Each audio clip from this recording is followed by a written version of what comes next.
need speed boots. I'm not gonna hold you. Where are you going? Where are you going? Where are you going?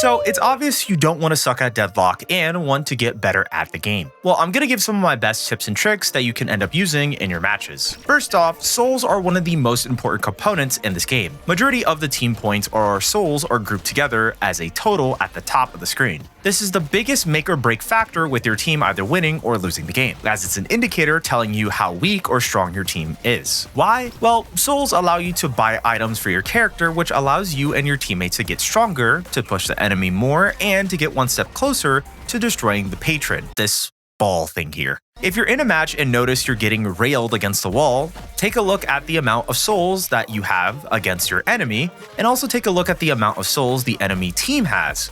Is it incredibly high? Well, that means that they're now stronger and are going to do more damage. We'll get back into the souls economy later for some great tips. Currently in Deadlock, there's over 21 characters available as of this video. The sandbox mode is your friend and will be the one thing that actually helps you understand which character you want to play and other characters you'll probably despise going against in future games. After doing that, try a public or private bot match. The public version allows you to queue up with actual players on your team against bots. This is just to get adjusted to the overall game and how it plays. Next would be creating your roster. This is self-explanatory as the game tells you what this roster is used for and how to select a character as a standard choice, priority choice, or a high priority choice. In short, meaning which character you really want to play. And if that character is not chosen, then the other backup characters will be chosen in a regular priority with the yellow frame around it. Also, make sure to pick at least 3 heroes. And fun fact, not one player in any of the matches you'll play in will have the exact character as you or anyone else on your team, meaning in short,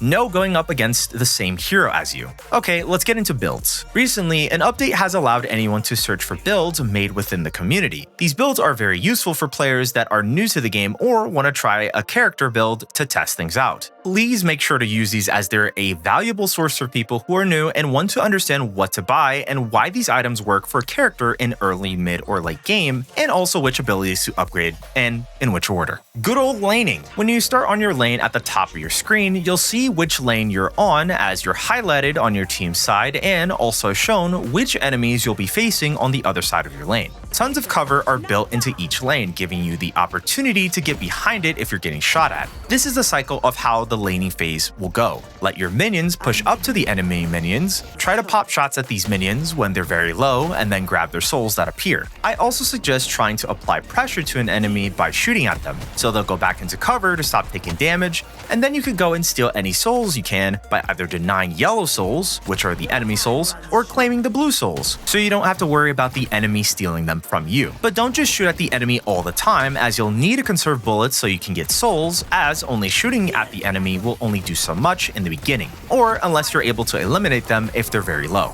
Boxes and golden statues are located around the lanes and the map. If you catch them around, go and either hit them or shoot them, as they'll have buffs for your character like extra health, faster cooldowns, and more damage. These will spawn in the beginning of the game and you'll see them in your lane. You could try to go for these early on, but be careful. If you end up shooting them and you're not near it, it'll reveal the buff and the enemy has a chance to run and grab it before you do. Here's another crucial tip that will save you from getting yelled at from your teammates. Think about your fights carefully. Do not push a stack of 2 or 3 enemies when you're alone, as in many cases, they're gonna go and see you're alone and gank you, or focus on you and kill you when they have the chance. Try to stick with your teammates, or even better, let them know you're gonna do something by communicating if you're feeling ballsy or powerful enough to take them on. I wouldn't recommend taking on 2 or 3v1s unless you're really a Deadlock god or in a league of your own. Here's something that some people tend to forget about. Check if your lanes are actually pushed into the enemy base. If there's 2 lanes that are red,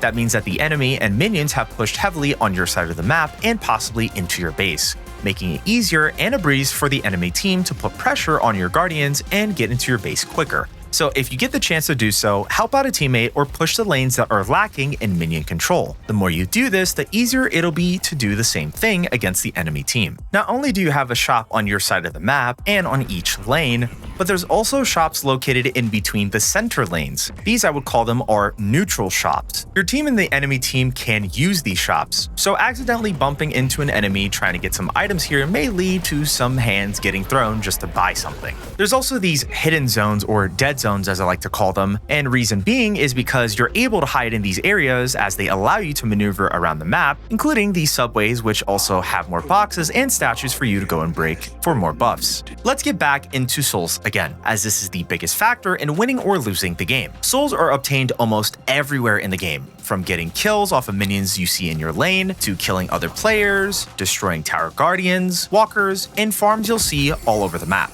Let's start with farming. The biggest question many people say is, when should I farm and where should I even farm? Let's say, for example, that your lane is pretty good so far. You've been lucky enough to get a kill off of the enemy in your lane and your minions are pushing up, giving you a small gap to possibly farm for a minute as the enemy has to wait to respawn and come back. This would be the best opportunity to hit up a farm location. On the map, there are many farms which spawn in as the match progresses. It'll start from level 1, which is a triangle on the map, level 2, which has a dash under it, and level 3, which has 2 dashes under it. Compared to other MOBA games, while there's a dedicated role for this, in Deadlock, anyone can farm for souls depending on the situation. But be careful, as you'll have a ball appear next to you. These are souls that have been unclaimed, meaning if anyone catches you and kills you, they can also steal these souls as well. Urns are another way to give your team an economy push, as it gives your team souls too. Also, remember, don't leave the urn place when you deliver it, because anyone can steal the souls for themselves as they pop up, making them stronger and you saltier, because that just happened. Mid-boss is a boss that sits in the middle of the map. This boss drops something called a Rejuvenator, which is a team-wide buff that lowers your respawn time. This is a perfect thing to get with your team if you're very rich in souls and powerful enough to take it down.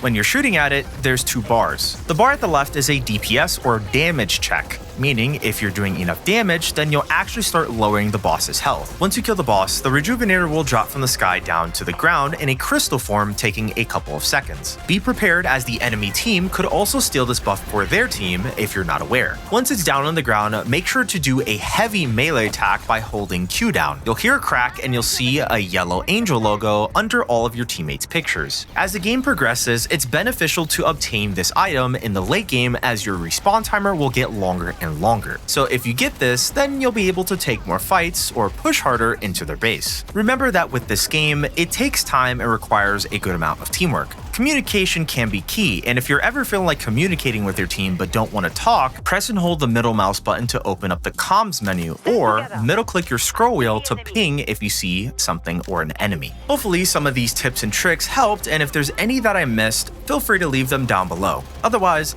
check out this video here on screen, and thank you so much for watching.